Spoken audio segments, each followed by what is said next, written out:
Saya sebagai seorang Muslim itu kan ini saya kira terorisme itu adalah salah satu fitnah terbesar umat Islam saya kira ya. Kemudian kan dituduhkan Islam sebagai agama teroris. Tidak ada yang datang ancam. Pokoknya berhentikan karena sampai udah karena dirimu gembosi jihadnya orang-orang.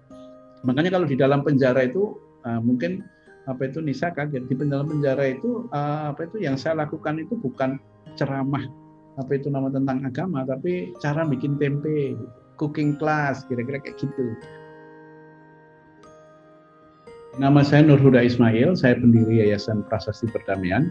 Hari ini saya tinggal di Singapura karena setelah menyelesaikan PhD saya di Monash University Melbourne, saya mendapatkan kesempatan fellowship. Fellowship itu ngapain sih? Fellowship itu ya menulis, sharing kepada murid-murid yang di sini, dan tidak hanya yang ada di Singapura. Kita juga punya kesempatan untuk sharing dengan beberapa mahasiswa saya yang ada di Monash, kemudian ada yang di Geneva, ada yang di Paris. Jadi diuntungkan dengan adanya Zoom seperti ini.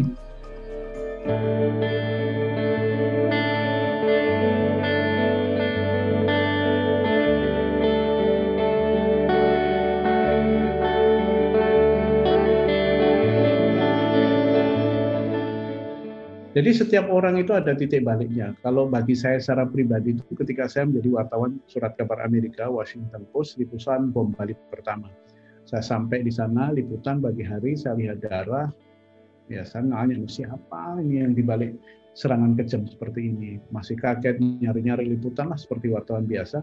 Nah kemudian beberapa bulan kemudian polisi itu membagikan gambar, siapa sih kemungkinan dibalik orang ini. Betapa kagetnya di press conference itu ternyata salah satu orang yang menjadi pelaku di situ adalah teman satu kamar saya dan dekat banget, dan dia menjadi idola saya. Ketika umur 12 sampai 18 tahun itu saya sekolah satu pesantren dengan dia. Sejak itulah saya punya pertanyaan dalam hidup, kenapa orang itu kemudian yang baik hati, dia itu suka menolong, hafal Quran, memilih jalur seperti ini. Kenapa? Apa sih pesonanya? Dan kalau mereka kalau mereka sudah bergabung, apa sih yang terjadi dalam identitas dirinya? Dan bisa nggak kita masyarakat itu membantu orang-orang keluar? Atau kalau orang yang mau pensiun di dunia ini, gimana caranya? Tapi karena sebagai wartawan, saya ini kan kemudian nggak bisa memilih liputan ya. Liputan kan harus semuanya. Nah, tapi pertanyaan itu yang mengganggu tidur saya terus-terusan karena masih single kan ketika itu. Nah, ketika itu kemudian saya mendapatkan beasiswa untuk S2 di Inggris. Saya dapat beasiswa Chevening Scholarship, sekolah di St. Andrews University yang ada di Scotland. Nah, ketika melakukan penelitian untuk master saya itu, saya pergi ke Irlandia Utara. Jadi Irlandia Utara itu Kristen Katolik sudah perang 700 tahun, tapi ada sebuah LSM kecil yang membantu menorong orang untuk memulai hidup baru lagi, teroris-teroris ini. Kemudian, gue kalau pulang gue melakukan hal yang sama gitu. Jadi 2006 selesai, balik. 2007 saya mulai menata hidup lah, kemudian menjadi konsultan. Saya mendirikan perusahaan konsultan risk management itu. Tapi hati saya itu belum selesai nih. Saya kemudian mendirikan Yayasan Prasasti Perdamaian itu membantu khusus spesifiknya para mantan narapidana teroris untuk memulai hidup baru, untuk memberi kesempatan kedua buat mereka. Nah disitulah kemudian saya mulai jatuh bangun sampai hari ini. Saya sebagai seorang Muslim itu kan ini saya kira terorisme itu adalah salah satu fitnah terbesar umat Islam saya kira ya. Kemudian kan dituduhkan Islam sebagai agama teroris. Kita tahu Islam itu kan rahmatan lil alamin, dan kontribusi dunia Islam terhadap dunia ini kan luar biasa banget. Tapi hanya gara-gara kayak begini kemudian orang kemudian menyamakan Islam dan terorisme itu dalam alasan yang lebih makro sebagai seorang Muslim. Apalagi di dalam Al-Quran disebutkan in ahsantum ahsantum li anfusikum. Kalau lu berbuat baik ya berbuat baik untuk dirimu sendiri gitu. Nah, dan lagi-lagi karena saya ini pernah bersinggungan dengan orang-orang ini. Itu satu. Dan yang kedua, ini poin yang paling penting Pak, didasarkan saya itu nggak pernah mencari orang-orang ini. Mereka itu yang datang ke saya. Jadi orang itu kayak misalnya ya Pak Yusuf itu, Mahmudi Haryono alias Yusuf itu dulu orang NU di Jawa Timur. Dia itu ketika di penjara saya wawancara sebagai wartawan. Setelah penjara itu nyari saya gitu. Mas ini bebas mau ngapain. Nah, dari Pak Yusuf ini, kemudian Pak Yusuf merekrut yang lain, itu terus-terusan. Jadi orang yang datang ingin minta tolong, kalau nggak kita tolong kan ya kemudian dia akan kembali ke yang lain. Tapi lebih utamanya itu saya nggak pernah nyari Mbak Nisa. Jadi mereka itu yang datang ke saya gitu. Nah karena Pak Yusuf itu ternyata temannya banyak, dia bawa teman-teman banyak gitu. Dan itu bergulir terus-terusan. Jadi ketika saya orang itu pada datang, itu kelompok ini gerah ternyata. Jadi ada seorang senior mereka itu ngirim dan datang langsung ke saya. Mas Huda tolong berhentikan ngebosi jihadnya ikhwan-ikhwan ini. Jadi orang itu udah ngancam saya, itu ada yang datang ngancam. Pokoknya berhentikan karena sampai udah lama dirimu ngembosi jihadnya orang-orang. Yang paling tersentuh buat saya tuh diam aja. Yang membela saya itu bukan bukan saya harus membela kemudian teriak-teriak. Enggak, orang-orang ini dia bilang saya itu orang saya itu yang datang ke Mas Huda. Gitu. Saya itu datang ke dia, bukan dia nyari aku gitu. Ketika pulang dari Inggris, kemudian ini namanya kan ATM ya, amati, tiru dan modifikasi. Tapi nggak ada itu buku terorisme for dummy itu nggak ada. Caranya ketemu dengan teroris gimana ya, langsung kemudian saya pertama kali itu adalah saya beruntung karena saya itu kenal dengan beberapa orang ini karena jaringan lama saya ketika saya belajar di pesantren gitu kan. Nah orang ini datang terus kemudian kita memulai hidup, mulai upaya-upaya bisnis dan banyak gagalnya sebetulnya, banyak gagalnya gitu. Yang salah satunya misalnya ada yang usaha coklat, tapi kemudian yang kita dampingi malah kawin lagi gitu. Paling penting itu adalah kemudian saya ambil kesimpulan satu ketika gagal yang pertama itu semua teroris itu ternyata part-time, nggak ada yang full-time.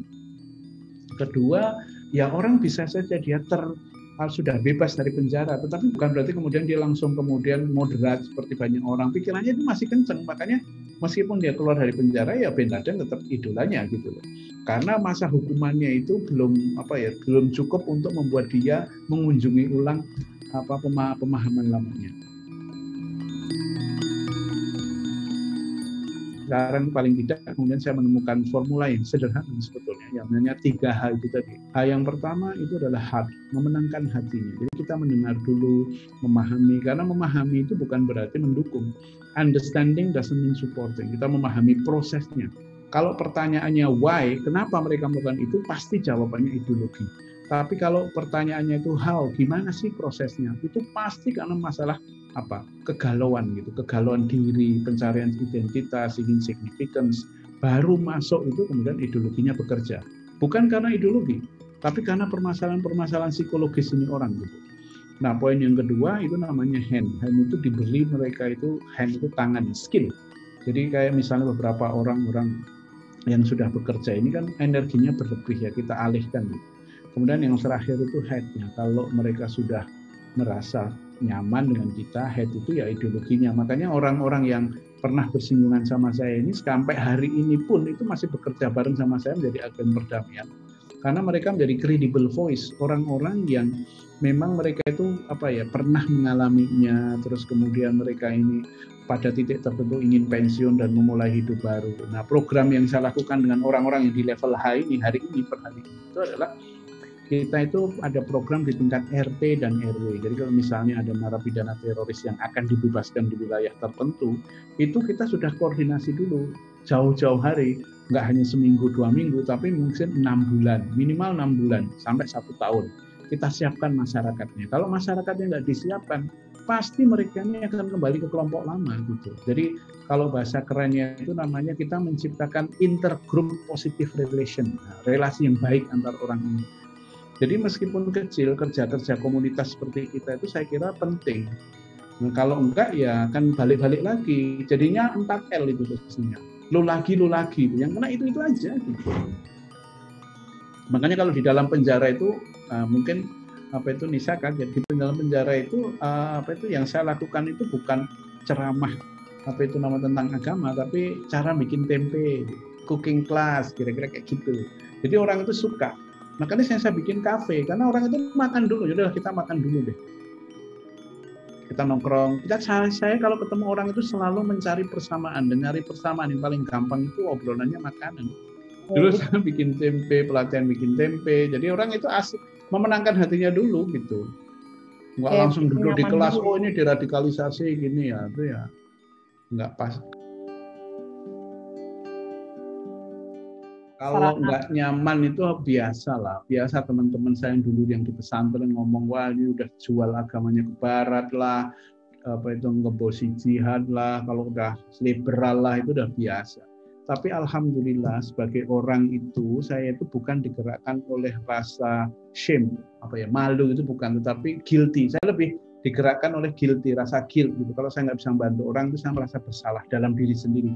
Tapi mau diomongin apa aja itu ya, insya Allah itu saya itu mendoakan mereka lah. Kira-kira saya nggak begitu sakit hati, sama sekali nggak sakit hati. Kan pendekatan yang saya lakukan terhadap isu ini itu pertama saya aspeknya itu individu mantannya. Kalau mantan individunya ini sudah menemukan callingnya, tadi dalam 3 tahapan terakhir sudah hatinya udah connect sama kita, hanya itu dia kemudian sudah mulai ada pekerjaan, ada identitas, kemudian headnya itu dia sudah merasa ya udahlah kita nggak bisa menggunakan kekerasan lagi. Nah ini kemudian kita melatih pegawai-pegawai penjara untuk gimana nangani orang-orang teroris ini. Jadi terorisnya itu yang cerita. Jadi kita pergi ke penjara-penjara itu. Kita ini kan kemudian karena kita melakukan kerja-kerja seperti ini, maka kita itu ada kerjasama dengan Dirjenpas, Direktorat Jenderal Pemasyarakatan. Jadi itu memang kita ada MOU untuk membantu penanganan ini. MOU itu ya kesepakatan lah, Memorandum of Understanding. Jadi kita itu memang kita dapat akses. Jadi saya itu juga bisa, tim saya itu bisa masuk di hampir semua penjara yang ada narapidana terorisnya. Kita bisa ketemu sama mereka. Gitu. Nah ini tim-tim saya ini yang bergerak itu kemana-mana itu. Gitu.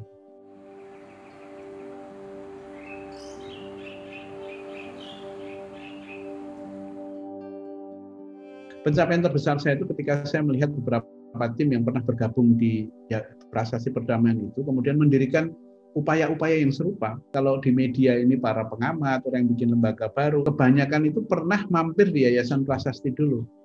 Apakah menjadi staf saya, dan itu saya senang karena kemudian saya melihat bahwa ide saya itu dikembangkan gitu. Apalagi mantan-mantan itu kemudian mendirikan sendiri. Saya senang banget, kayak Pak Yusuf ini sekarang mendirikan yayasan sendiri. Mendirikan yayasan sendiri, yayasan Persadani, dan anak buahnya itu 30-an.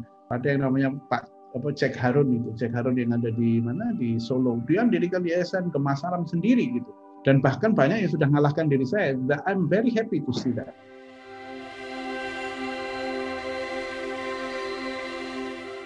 Saya mengenal Mas Huda sejak lama, mungkin 2003 ya. Waktu itu kami masih sama-sama menjadi jurnalis, kalau tidak salah. Sedang meneliti, sedang menulis tentang isu-isu terorisme. Kebetulan bertemunya unik karena di dalam penjara. Jadi kami waktu itu mengunjungi napi teroris di lembaga pemasyarakatan mungkin di Salemba atau di Cipinang. Kami ngobrol-ngobrol dan tidak lama kemudian kami berteman. Setelah itu kami menjadi peneliti pada isu yang sama sejak 2005 sampai katakanlah sampai sekarang. Sosok Mas Nur Huda Ismail adalah seorang kawan yang baik, yang penuh ide. Ya. Jadi kalau boleh saya bilang Yayasan Prasasti Perdamaian juga buah dari pikiran Mas Nur Huda dalam konteks betapa saat itu muncul kegelisahan, muncul inisiatif-inisiatif agar bisa memiliki semacam pendekatan-pendekatan baru yang lebih soft terhadap penanganan terorisme. Karena di tahun 2008-2009 mungkin belum banyak dibentuk pola-pola penanganan yang baik dari aktor pemerintah maupun aktor non-pemerintah. Dan inisiatif itu muncul dari Mas Nur Huda. Jadi sebagai man of ideas, Mas Nur Huda inspiring, sekaligus banyak memberikan dorongan dan dukungan agar seseorang bisa melakukan lompatan-lompatan baik di tingkat pemikiran maupun tindakan. Saya kira menelpon waktu itu menanyakan aktivitas terakhir saya dan menawarkan apakah bisa bekerja bersama di konteks programming atau menentukan program untuk YPP. Dan saat itu ya prosesnya lancar, cepat gitu ya. Langsung kami bekerja bersama menyusun agenda kerja, bekerja sama dengan Direktorat Jenderal Pemasyarakatan, dan sejak itu mulai secara reguler bekerja di bidang-bidang terorisme dan radikalisme ini. Dan ketika ada peralihan kepemimpinan di saat Mas Huda harus menempuh studi doktoral di Australia 2014, saya menggantikannya, dan Mas Huda kan tidak pernah benar-benar pergi dari YPP karena masih menjadi sebagai anggota badan pengarah atau advisory board dari YPP.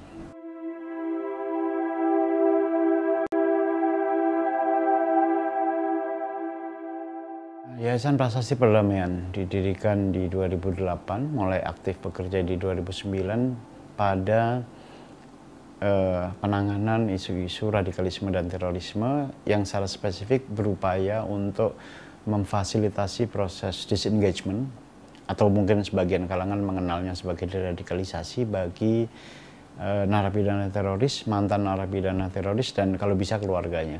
Jadi ini sebuah inisiatif dari aktor non-pemerintah untuk membuka pendekatan alternatif penanganan terorisme dari sudut soft approach dengan pendekatan-pendekatan yang mungkin dianggap baru saat itu ya, kewirausahaan sosial. Tapi di sisi lain kami juga punya dimensi pekerjaan yang lain, yaitu penelitian, melakukan kajian-kajian dan riset pada isu-isu tertentu, termasuk isu radikalisasi di dalam penjara, isu penanganan narapidana teroris perempuan, penanganan narapidana teroris usia anak-anak. Juga kami punya divisi peningkatan kapasitas, divisi training untuk membantu pemerintah, terutama rekan-rekan kami di Direktorat Jenderal Pemasyarakatan dalam penanganan narapidana maupun mantan narapidana teroris. Untuk pendampingannya sendiri, sekarang lebih fokus kepada narapidana teroris anak-anak dengan program pendekatan kemanusiaan, dengan konseling dan pendekatan psikologis. Jadi kami sebisa mungkin mendengarkan mereka secara lebih seksama agar bisa membantu mereka melewati masa-masa berat di dalam penjara. Sedangkan untuk pendampingan bagi narapidana dan mantan narapidana teroris usia dewasa, laki-laki dewasa ya, dan keluarganya, sebetulnya program ini program awal kami sejak tadi 2009 sampai 2017-2018. Sudah banyak subjek yang kami dampingi, lebih dari 80 orang.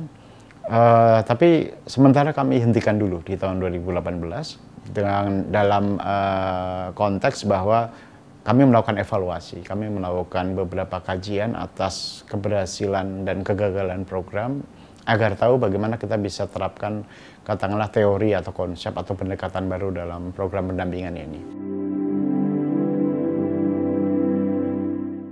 Secara umum programnya berjalan relatif baik ya, meskipun tidak semuanya berjalan sukses, tetapi rata-rata menunjukkan bahwa penerima program berhasil melewati situasi di mana mereka tidak terlibat lagi dalam aksi terorisme, tidak terlibat lagi dalam jaringan radikalisme terorisme di lingkungan mereka. Kegagalan beberapa kali muncul dan itu kami akui ya, karena beberapa faktor.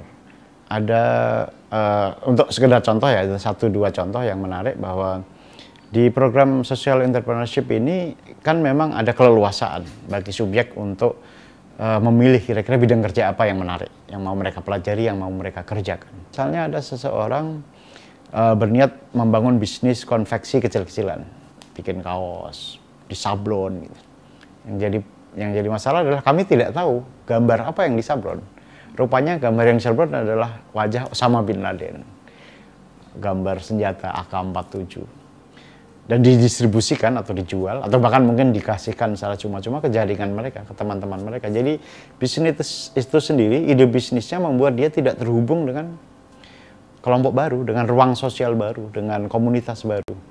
Justru malah membuat mereka kembali ke lingkungan lama mereka, karena kami tidak monitor, tidak kontrol dengan baik produk apa yang mereka produksi dan seperti apa jaringan distribusinya.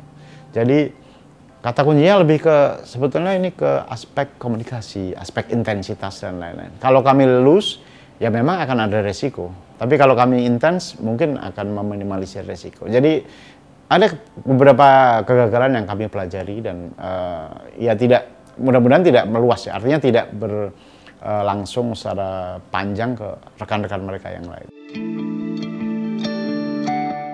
Kurang lebih kami mendorong mereka mengambil inisiatif berusaha, bentuknya apapun, Ya tentu saja ini bisnis skala kecil ya, untuk mereka kembangkan sesuai dengan apa yang mereka ingin lakukan, mereka sukai, mereka punya passion untuk itu dan dikembangkan terus.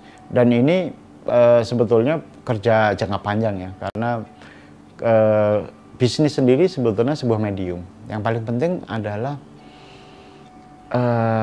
konsistensi dan intensitas komunikasinya dengan kami. Jadi kalau kami tetap terhubung, tetap komunikasi, tetap melakukan monitoring yang baik, itu biasanya hasilnya baik. Karena di situ letak pendampingan yang sesungguhnya. Intinya kami hanya memfasilitasi inisiatif dan intensitas dan katakanlah niat baik untuk berubah, biasanya 50% lebih berasal dari mereka sendiri.